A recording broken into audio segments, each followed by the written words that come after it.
गुरुर्ब्रह्मा गुरुर्विष्णुर् गुरुर्ब्रह्मा गुरुर्विष्णुर् गुरुर्देवो महेश्वरः गुरुर्देवो महेश्वरः गुरुसाक्षात् परब्रह्म गुरुर्साक्षात् परब्रह्म तस्मै श्री गुरवे नमः तस्मै श्री गुरवे नमः।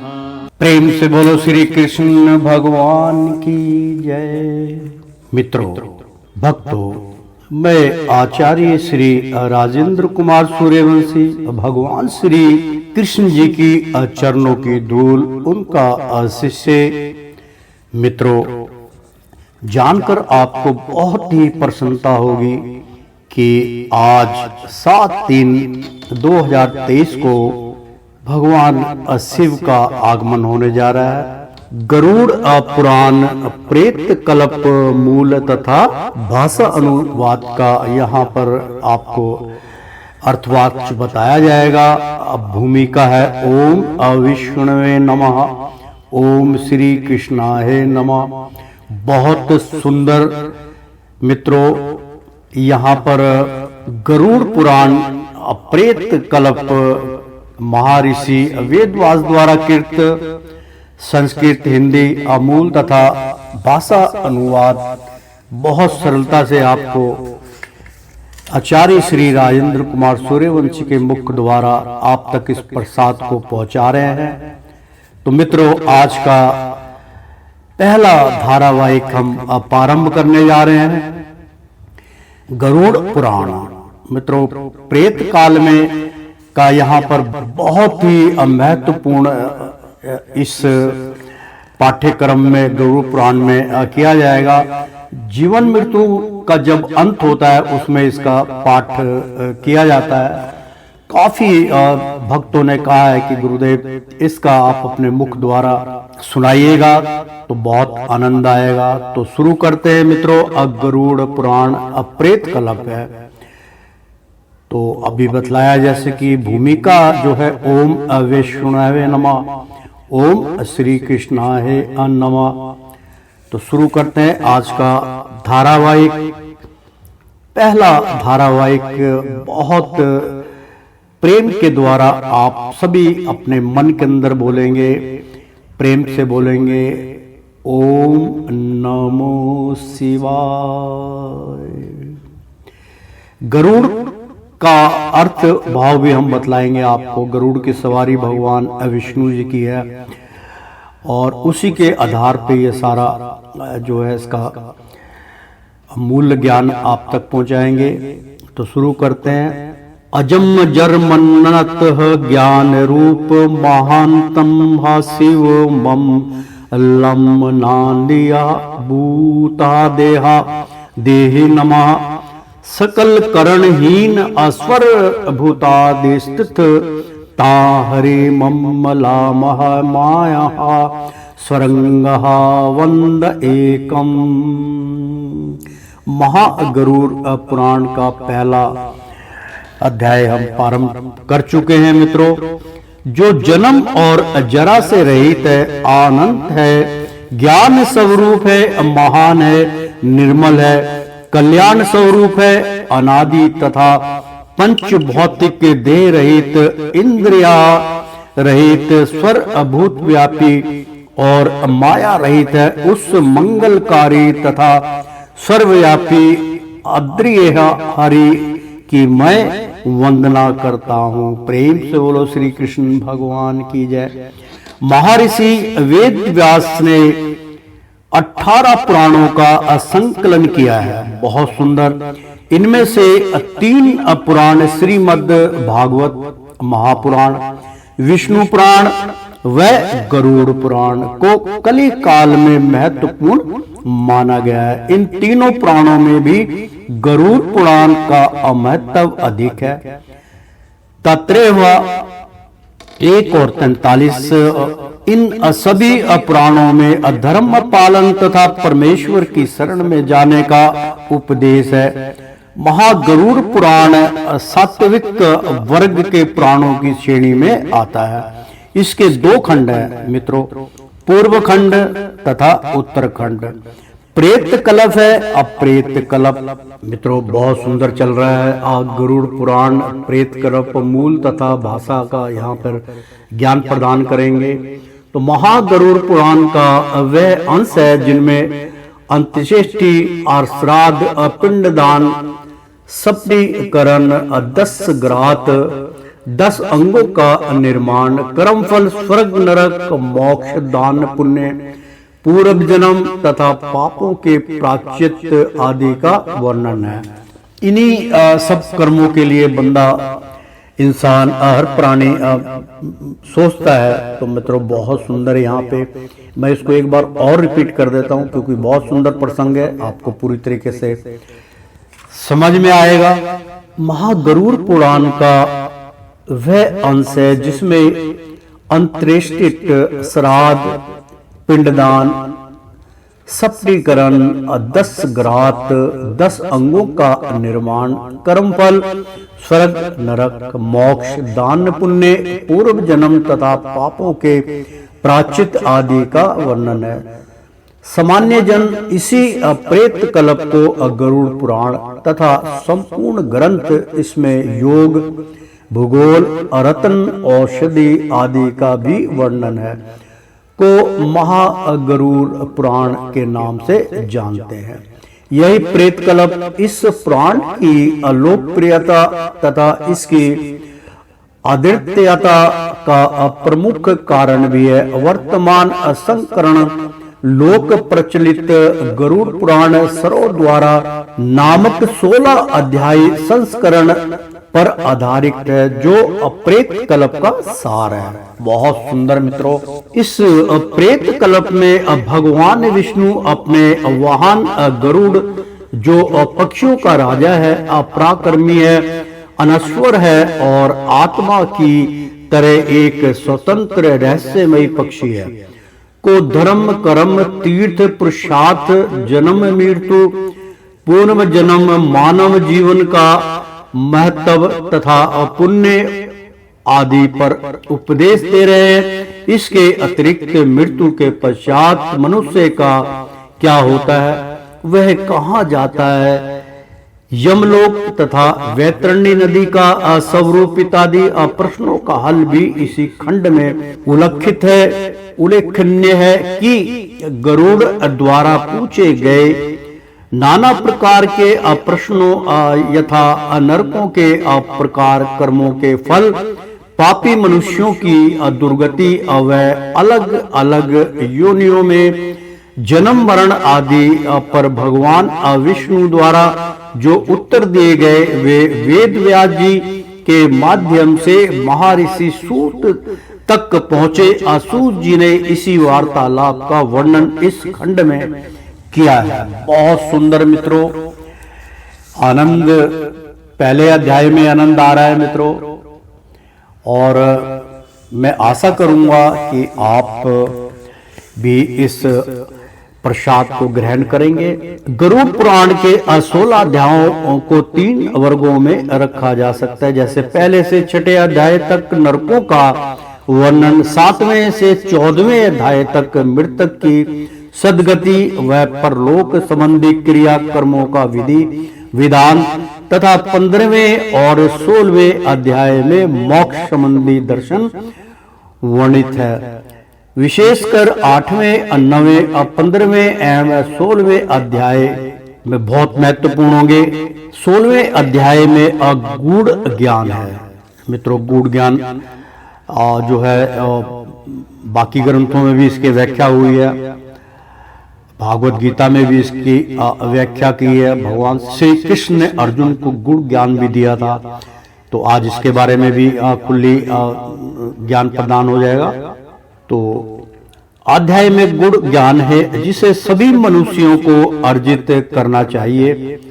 यह विश्व का एकमात्र ऐसा ग्रंथ है जिसमें मृत्यु के बाद आत्मा की यात्रा का वर्णन है। बहुत सुंदर। इसमें मनुष्यों के लिए अग्राह तथा त्याज्य कर्मों पर भी प्रकाश डाला गया है, जो इस पुराण को अन्य पुराणों से अलग एक विशेष स्थान प्रदान करता है।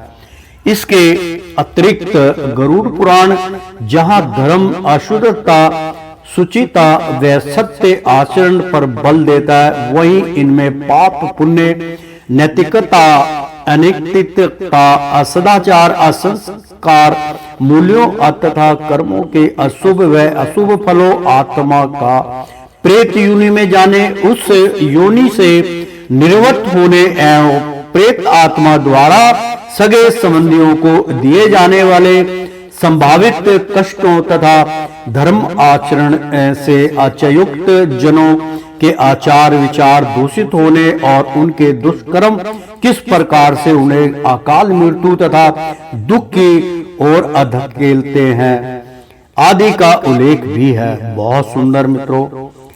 हिंदू धर्म के 16 संस्कारों में 3 जन्म से पूर्व, 12 जीवन काल में तथा 1 संस्कार मृत्यु के उपरांत किया जाने वाला अंतिम अर्थात अंत्येष्टि कर्म है, जिसका संबंध दाह संस्कार व अन्य अनुष्ठानों से है। मत्स्य पुराण के अनुसार मृत्यु से 12 दिनों तक मृतक की आत्मा अपने आवास व सगे संबंधियों के आसपास ही रहती है। मित्रों, तभी कहते कि 13वीं लोग ज्यादातर हमारे हिंदू धर्म में करते हैं। जो लोग चौथा कर देते हैं वो बिल्कुल मूर्खता है, नहीं करना चाहिए। चौथे पे उनका जो है अत्यष्टित कर्म करना चाहिए देह संस्कार के बाद। और मित्रों, जो भी उसका पुण्य कर्म होता है हरिद्वार में कहीं भी जो उनकी स्थान बने हुए वहां गया में कहीं भी आप कर सकते हो, कुरुक्षेत्र में भी होता है। तो मित्रों, कहने का तात्पर्य हमारा ये है कि यहाँ पर जो अमृतिक आत्मा अपने आवास सगे संबंधियों के आसपास ही रहती है, वो 12 दिन तक रहती है। मित्रों, मृतक की आत्मा अतिष्ठित कर्म का संचालन कर रहे पुरोहित के शरीर में भी देव रूप में प्रवेश करती। बिल्कुल सत्य है मित्रों। शास्त्रों के अनुसार मृतक की आत्मा गरुड़ पुराण की कथा को सुनती है, जिससे कि उसे मुक्ति मिल सके। अपृक्त मेद सूत्र के अनुसार जिस प्रकार मनुष्य को जीवन में संस्कार के निर्वहन से जय मिलती है, उसी प्रकार मरणों उपरांत किए जाने वाले अंत्येष्टि संस्कार के निर्वहन से मृतक को स्वर्ग प्राप्त होता है। प्रत्येक व्यक्ति के लिए 2 संस्कार ऋण स्वरूप है, जिन्हें करना अनिवार्य है। पहला जन्म से संबंधित जात कर्म और दूसरा अंत्येष्टि कर्म। प्रेम से बोलो ओम नमो शिवाय।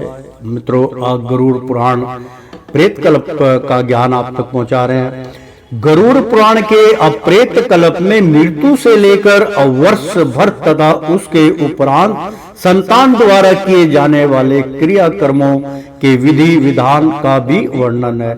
इसमें यमलोक, पाताल लोक तथा नरक लोक के रहस्यों का भी गुण वर्णन है। इसमें कर्मों का फल, उनके नियम, मोक्ष, पाप कर्मों के प्रतिफल के साथ ही सन्मार्ग पर चलने का संदेश भी समाहित है। इसमें भगवान विष्णु के अनेक कथानक, स्तुतियां, उक्तियां, प्रवचन तथा उपदेश यही लोक अर्थात मृत्यु लोक को परलोक से जोड़ते हैं। इसका वाचक मृतक को सदा गति ही नहीं प्रदान करता, आपूर्ति उसके परिजनों को मृत्यु जनित वेदना से उबारता भी है। और इसी प्रकार अंत्यचेष्ट व श्राद्ध कर्म मृतक के परिजनों को शोक में सहभागी बनाकर शोक संतप्त परिवार को दुख सहने की असमर्थ्य भी देता है। यह ग्रंथ पूरे पृथ्वी लोक में सामाजिक तथा परिस्थितियों के व्यवस्था को बनाए रखने की प्रेरणा भी देता है। इस पुराण में धार्मिक, आध्यात्मिक, सामाजिक, कर्म कांड तथा परिस्थिति के पहलुओं पर भी व्याख्यान है। सामान्यतः इसका वाचन व स्वर्ण मृत्यु से 10 दिनों के मध्य मृतक की सदगति हेतु होता है, परंतु अन्य दिनों में इस ग्रंथ के पठन और पाठन व स्वर्ण संबंधी प्रचलित भ्रांतियां निराधार, निर्मल और निर्मूल व अज्ञानता का प्रतिफल है। इस ग्रंथ का वाचन व स्मरण अत्यंत पुण्यकारी ही नहीं, आपूर्ति इहलोक में मंगलकारी व परलोक के लिए मुक्तिदायक है। इसलिए गरुड़ पुराण में भी कहा गया है, पुराण गरुड़ पुण्य पवित्र पापम नाशम श्रृणन्तवन्तः तानः पन्नपूरमः सोर्तवः सर्वदेव ही श्रुति फल 11 अर्थात यह गरुड़ पुराण बहुत पवित्र और पुण्यदायक है। इसका स्वर्ण पाप नाशक है, सुनने वालों की समस्त कामनाओं को पूर्ण करने वाला है, अतः इसका सदैव स्मरण करना चाहिए। इस पुराण का पठन पाठन करना, घर पर रखना या फिर उपहार स्वरूप इसका वितरण करना कल्याणकारी है। इस ग्रंथ में ज्ञान का अपार भंडार है, अतः सभी को श्रद्धा पूर्वक इसे पढ़कर, सुनकर और समझकर ज्ञान अर्जित करना चाहिए। यह बात शास्त्र सम्मत है। बहुत सुंदर। गरुड़ पुराण के अनुसार 4 अवस्थाओं में मनुष्य को अच्छे विचार आते हैं। गर्भ में, बीमारी में, असमसान और भगवान की कथा सुनते समय यदि ये विचार सदा के लिए स्थिर और दृढ़ हो जाए तो मनुष्य भव बाधा से मुक्त हो जाता है। यही मोक्ष का मार्ग प्रशस्त करता है। इस ग्रंथ की रचना मृतक के लिए ही नहीं, आपूर्ति जीवन मनुष्यों के कल्याण तथा उन्हें अगुण ज्ञान प्रदान करने के उद्देश्य से हुई है। यह एक श्रोत्रव्य शास्त्र है तथा एक सजीव ग्रंथ है, क्योंकि यह सदियों से हिंदुओं की मृत्यु के बाद पुरोहितों द्वारा सुनाया जाता रहा है। अमृतक के निमित्त विद्वजनों ने, वेद पाठियों, पुरोहितों, गुरुजनों, निर्धनों, सच्चा चरित्र तथा सदा जीवन व उच्च विचार वाले साधु संतों को दान देने हेतु भी यह उत्तम ग्रंथ है। मित्रों, इस ग्रंथ का आप किसी को दान भी कर सकते हैं, इसमें स्पष्ट लिखा हुआ है। गरुड़ पुराण में है प्रेत योनि से निर्वृत्ति व नरक से बचने के उपायों में प्रमुख उपाय दान, पुण्य, पिंड दान तथा श्राद्ध कर्म बताए गए हैं। इसमें आत्मज्ञान पर भी बल दिया गया है और कहा गया है कि परमात्मा में अनिष्ठा पूर्वक ध्यान लगाना आत्मज्ञान का सरल उपाय है। इसमें यह भी कहा गया है कि मनुष्य को अपने मन तथा इंद्रियों पर संयम रखना चाहिए। इस पुराण में ज्ञानी तथा धर्म परायण मनुष्य को बिना कर्म कांड किए भी सद्गति व परलोक में उच्च स्थान प्राप्त होने की बात बताई गई है।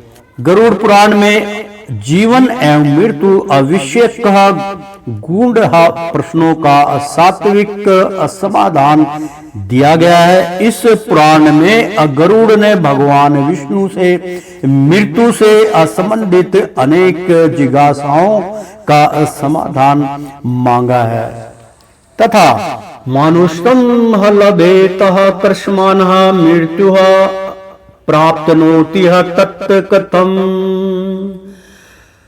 म्रियते कः सुरेश्रेष्ठः देहमर्क्षत्यः कुत्र चितम् कौवे अयान्त्यः इन्द्रियाण्यस्यः अस्य पृश्यः सा कन्त भवतेः कौवः मरणिः कीर्त्यः न्याकर्न्त अभूणं मक्तेः परस प्रति अतीवः शरीरं चाकन्तं अशर्यते तथा असम्मः सखन्द्या वैतिः पुत्रो अग्निदाता च पौत्रक प्राप्ति काले वै अम्रियते अनियत्यः मानवः प्रभो छिद्र तु नैवः पश्यामि कुतो जीवम् असह निर्गते कुतो ग्रसन्ति भूतानि पृथिव्यापोह मन्नस्यथा तेजो वद्द सवामेह नाथ वायुराकाशमेव च कुन्त्याः कर्मया निर्दयान्यः पंच अबुद्ध्यादिरण्यान्यः च वायवंशः चैव पंचयतेह कंथन कजंतिया गजंतिया चात्ययामम। बहुत सुंदर मित्रों, अर्थात इसका मैं संस्कृत का ये श्लोक था, इसका हिंदी में उच्चारण करके आपको बतलाते हैं। अर्थात जीव मनुष्य तत्व को ऐसे प्राप्त होता है, वह मृत्यु को कैसे प्राप्त होता है। हे देवों में श्रेष्ठ, शरीर में आश्रित होकर कौन मरता है, इंद्रियां कहाँ जाती हैं, मृत शरीर कैसे अस्पृश्य हो जाता है, पृथ्वी लोक में किए कर्मों का फल मनुष्य कहाँ भोगता है, मरा हुआ प्राणी अति वाहिक शरीर परलोक तक ले जाने वाला सूक्ष्म शरीर में कैसे आश्रय लेता है, मृत मनुष्य के शरीर को पुत्र क्यों कंधे पर ले जाता है और पौत्र सबको अग्नि देने वाला क्यों होता है।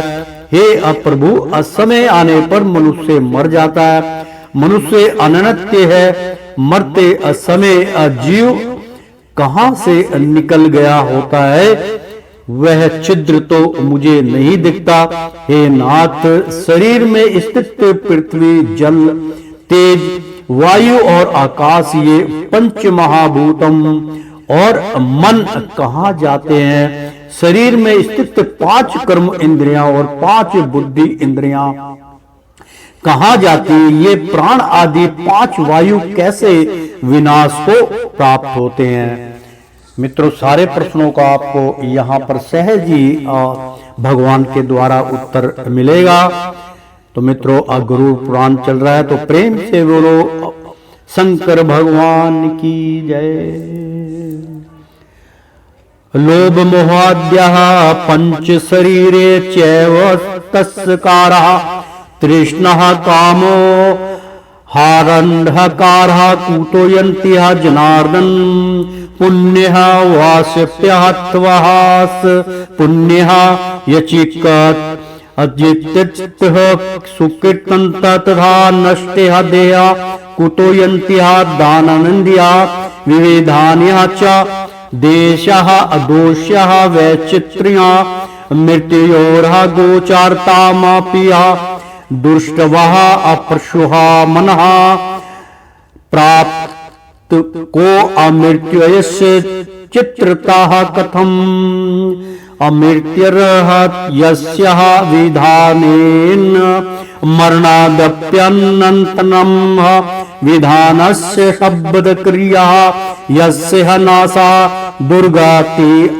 दुर्गतिमापन्ययातः ऋष्या भयसत्तुः मयः पुरमिति समानयन्तः श्रुतं ज्ञानयनं वद्वेषस्य पुषामि अदामिति अप्रभो अमिर्यामारणीयस्य है ज्ञात कीर्त्यः किया दानम वास्वाहनज्यो दह अमृत्यः वोरंतरालया को अविधिर दहनस्यः चाह साधो अविलंबतो हो वह किया देमन्यः प्रबदते संयमनयाः कर्म्यः मानयः मानवरस्यः का मृत्य क्रियः पर्याशितः दुर्मतेः किया पंचकद्या मर्तस्या च प्रसादहं कुरु मे मोह क्षेत्रो मर्हास्य छेसत्ता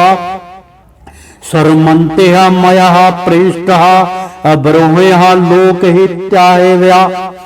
अर्थात मित्रों बहुत सुंदर श्लोक था संस्कृत में। तात्पर्य ये है कि हे जनार्दन, शरीर में स्थित लोभ यानी लोभ मोह देह पंच शरीर चैव तस्कारा।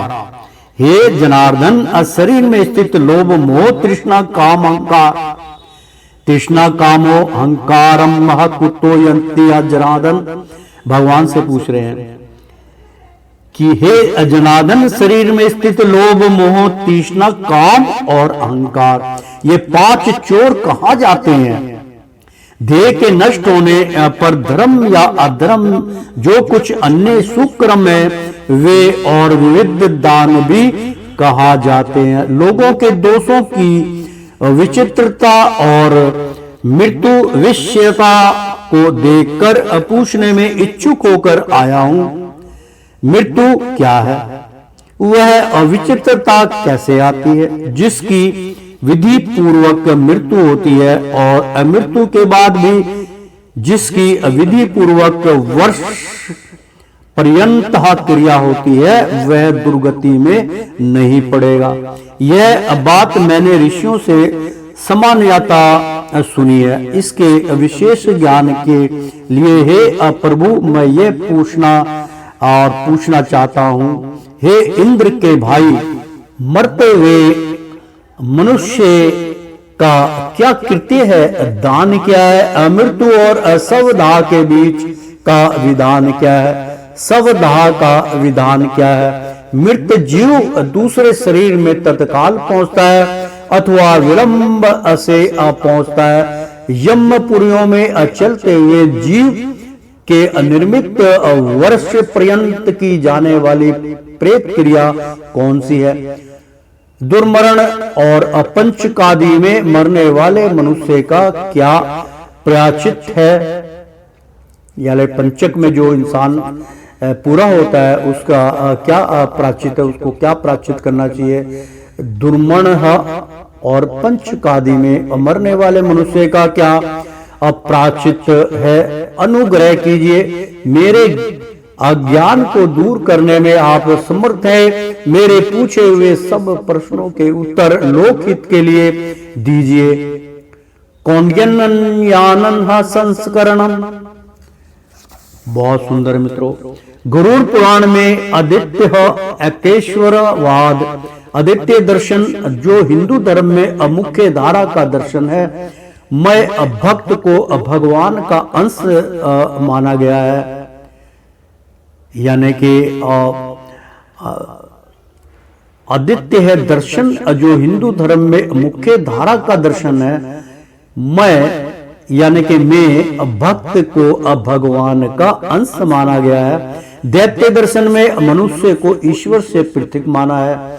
गरुड़ पुराण यद्यपि सात्विक श्रेणी का ग्रंथ है तथापि इसमें ईश्वर के सभी रूपों के प्रति समान निष्ठा है। प्रस्तावना के आरंभ में दिया गया श्लोक महागरुड़ पुराण का प्रथम श्लोक है जो ईश्वर की अद्वैतता तथा वैदिक दर्शन को परिलक्षित करता है। यह दर्शन एकोक्षम बहुश्यामी अर्थात ईश्वर एक है लेकिन अनेक रूपों में व्याप्त है क्या का बोध करता है। इस ग्रंथ के लेखक की एक अन्य पुस्तक वाराही मंदिर देवी धूरा में इस बात का उल्लेख है कि हिंदुओं की आस्था का आधार वैदिक दर्शन में निहित सच्चिदानंद ब्रह्मा ही है।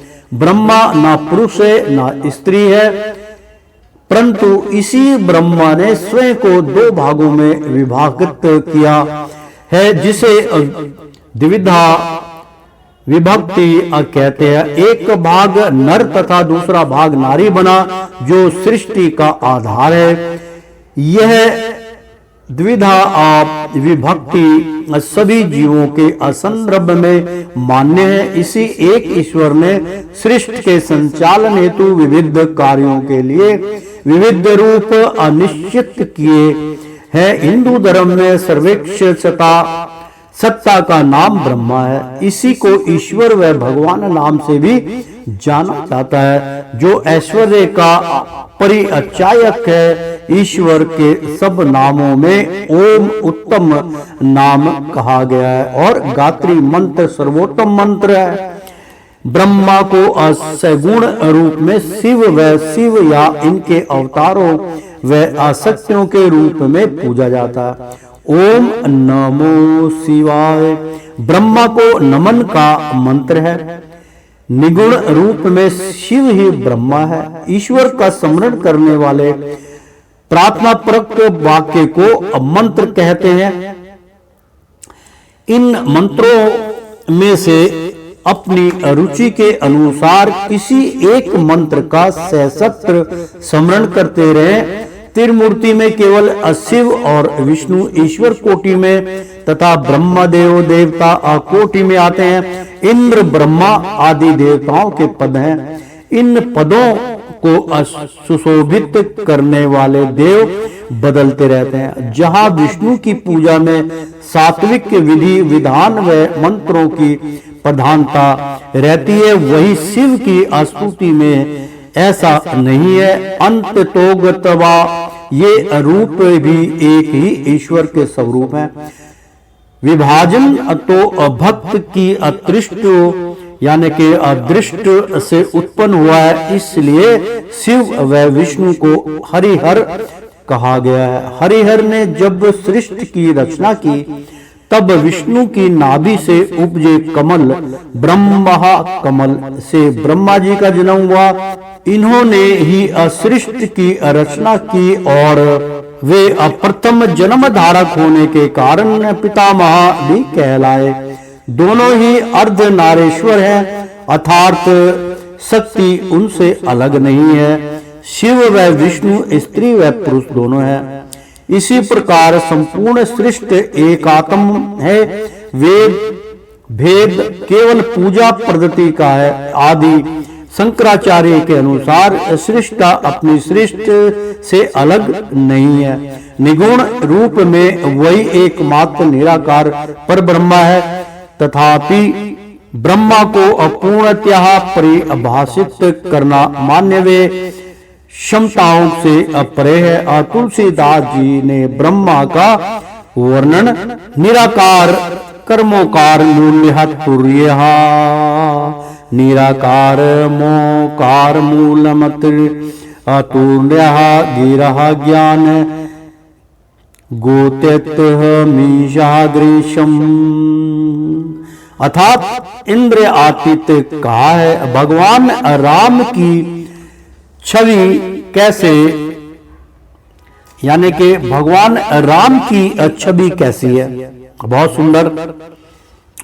उसका उत्तर भी गोस्वामी तुलसीदास ने रघुवर छवि के समान रघुवर छवि बनाया। बनिया अर्थात श्री राम वैसे ही अलौकिक दिखते हैं जैसे कि श्री राम अर्थात अतुल्य ने।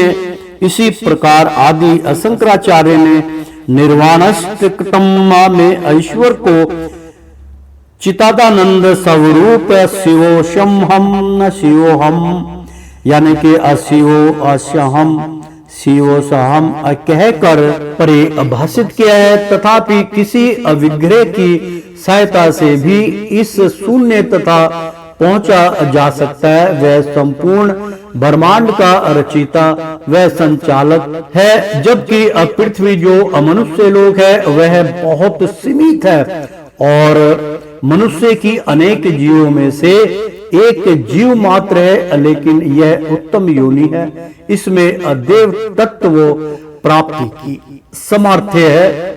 अनादिकाल से असगुण रूप में इस ब्रह्मा की शिव व विष्णु के रूप में स्तुति होती आई है और राम कृष्ण नरसिंह आदि 10 अवतार विष्णु के अवतारों के रूप में लोकप्रिय है।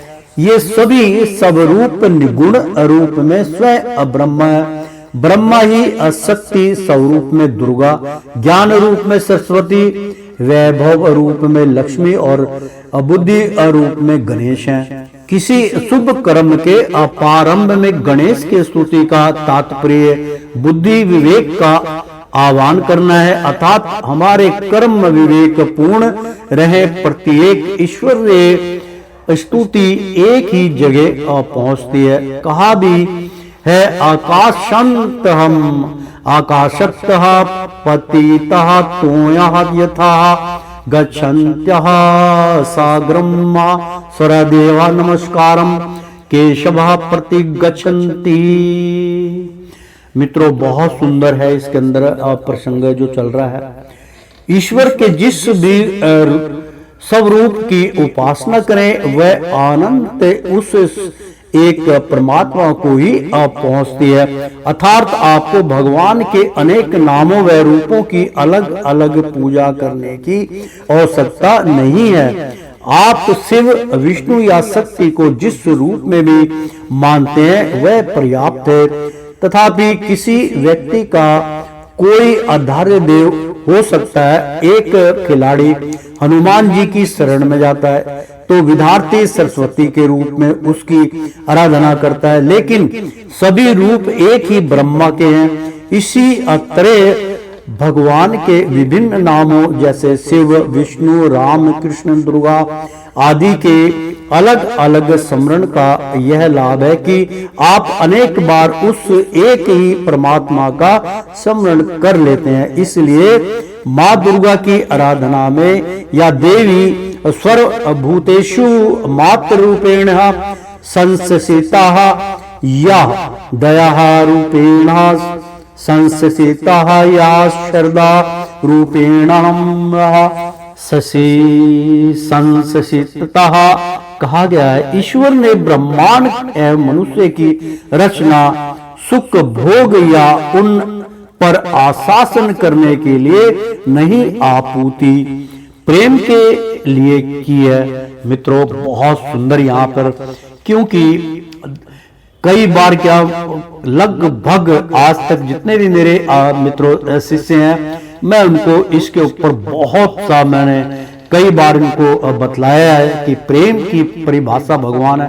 यहाँ पे भी उसकी स्पष्ट हो गया कि ईश्वर ने ब्रह्मांड एवं मनुष्य की रचना सुख भोग यानी कि सुख भोग या उन पर शासन करने के लिए नहीं, मतलब जो हम सुख भोग रहे हैं, जो हम शासन कर रहे हैं, जो हम एक दूसरे को दुख सुख दे रहे हैं, इसके लिए भगवान ने इस ब्रह्मांड की रचना नहीं की थी। ईश्वर ने ब्रह्मांड एवं मनुष्य की रचना सुख भोग या उन पर शासन करने के लिए नहीं, आपूर्ति, बहुत सुंदर है मित्रों, आपूर्ति प्रेम के लिए की है कि पर मनुष्य जो है वो भगवान से प्रेम करे, आपस में प्रेम भाव जो पकड़ मैंने की है। मित्रों, मैं बड़ा प्रसन्नता के अनुसार कह रहा हूं, मेरे शिष्य बड़े प्रसन्न होंगे कि हमारे गुरुदेव हमेशा प्रेम की परिभाषा बोलते हैं। तो मित्रों, यहाँ पर उसका उल्लेख हो गया है।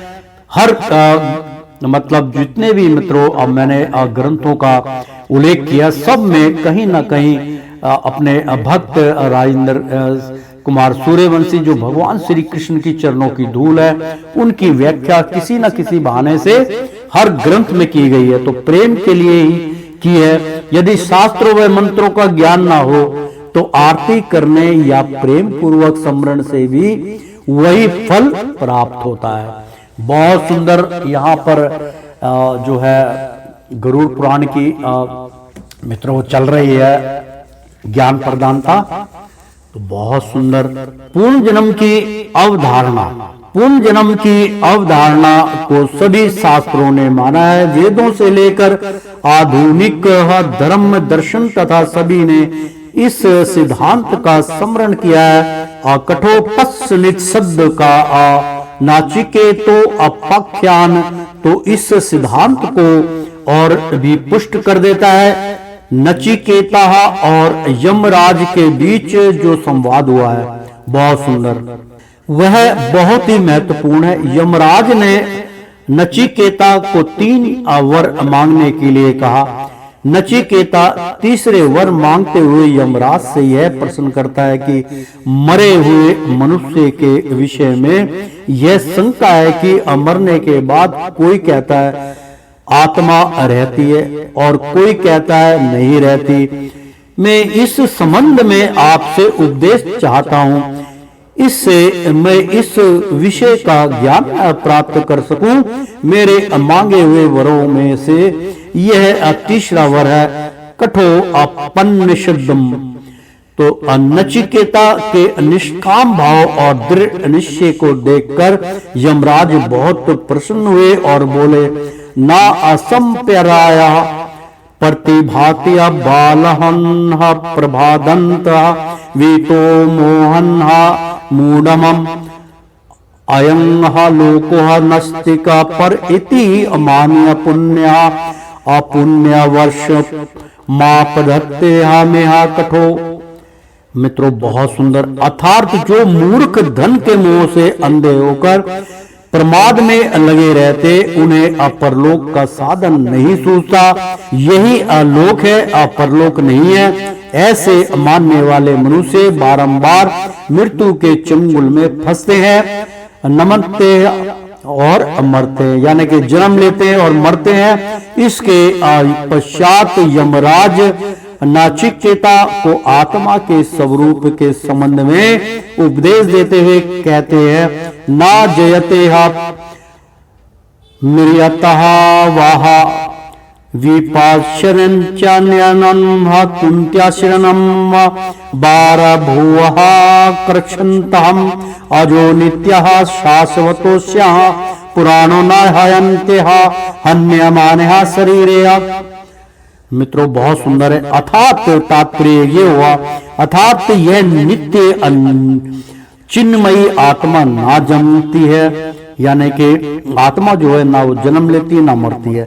अर्थात यह नित्य जिनमय आत्मा ना जन्मती है, यानी कि जन्मती है ना मरती है। यह ना तो किसी वस्तु से उत्पन्न हुई है और ना ही स्वयं कुछ बनी है, ना तो यह किसी का कार्य है, ना कारण है, ना विकार है, ना विकारी है।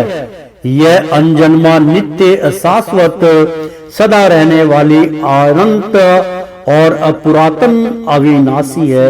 यह शरीर के निवास किए जाने पर नष्ट नहीं होती है। इस प्रकार उपरोक्त वर्णन से आत्मा की अमरता सिद्ध होती है।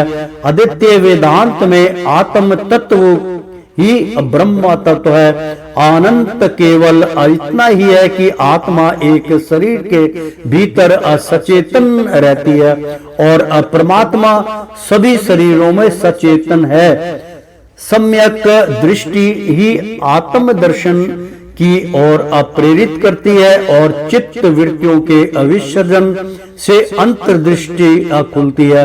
इंद्रियां बहुमुखी होती हैं, अतः ब्रह्म अज्ञान को असंजोने में निपुण है। लेकिन किसी आत्मा के चलते मनुष्य में अपार संभावनाएं विद्यमान है। शरीर के बिना आत्मा निष्क्रिय है और आत्मा के बिना शरीर जड़ है।